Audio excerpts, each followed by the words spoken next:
हम संख्या बल के सामने सर झुकाते हैं और आपको विश्वास दिलाते हैं जो कार्य हमने अपने हाथ में लिया है वो जब तक राष्ट्रीय उद्देश्य पूरा नहीं कर लेंगे तब तक विश्राम से नहीं बैठेंगे, तब तक आराम से नहीं बैठेंगे।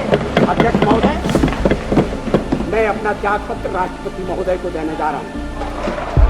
1 जून 1996 को बहुमत परीक्षण पर बहस का जवाब देते हुए अटल बिहारी वाजपेयी ने जब अपना भाषण खत्म किया तो उनके भाषण की यह आखिरी लाइन थी।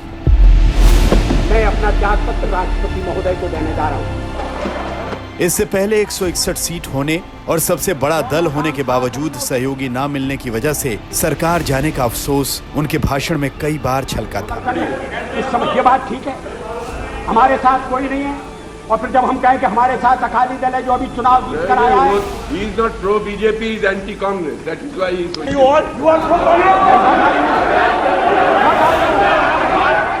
सत्ता के लिए नया गठबंधन करके अगर सत्ता हाथ में आती है तो मैं ऐसी सत्ता को चिमटे से भी छूना पसंद नहीं करता। जब राष्ट्रपति ने मुझे बुलाया और सरकार बनाने के लिए बुलाया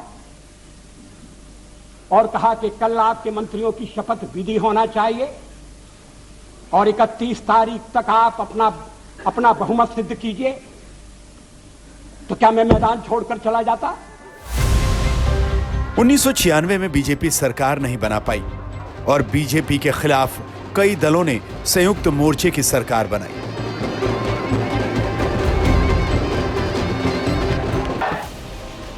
लेकिन इस हार से बीजेपी ने सबक सीख लिया और वो ये कि सरकार बनाने के लिए सहयोगी चाहिए और अकाली दल, समता पार्टी और शिवसेना जैसे 3-4 सहयोगियों से बात नहीं बनेगी। इसी चिंतन के बीच अटल आडवाणी ने एनडीए का बीज बोया।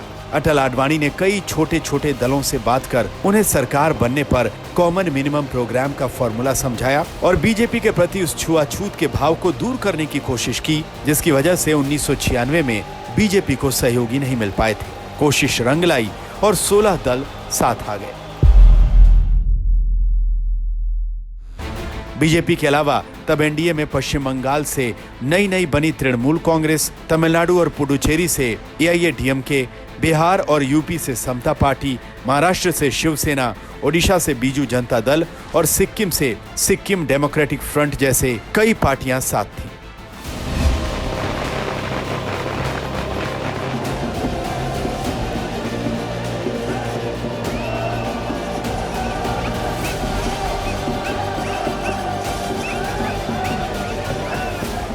उन्नीस के चुनाव में एनडीए के खाते में 261 सीटें आ गईं।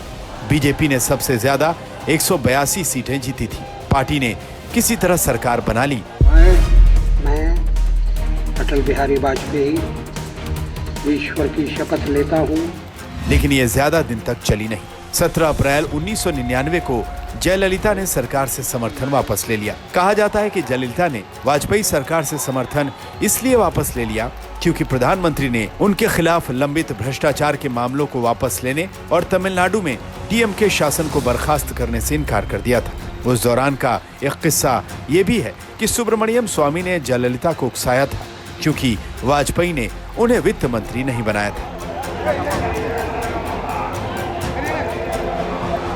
जयललिता बहुत चिड़ी हुई थी अटल बिहारी वाजपेयी से और इसीलिए चिड़ी हुई थी कि वो सबसे बड़ी घटक थी और उसके बिना सरकार बन नहीं सकती थी और उसी ने पहले वाजपेयी को देश के प्रधानमंत्री बनाऊंगी चुनाव में उसने घोषणा की थी।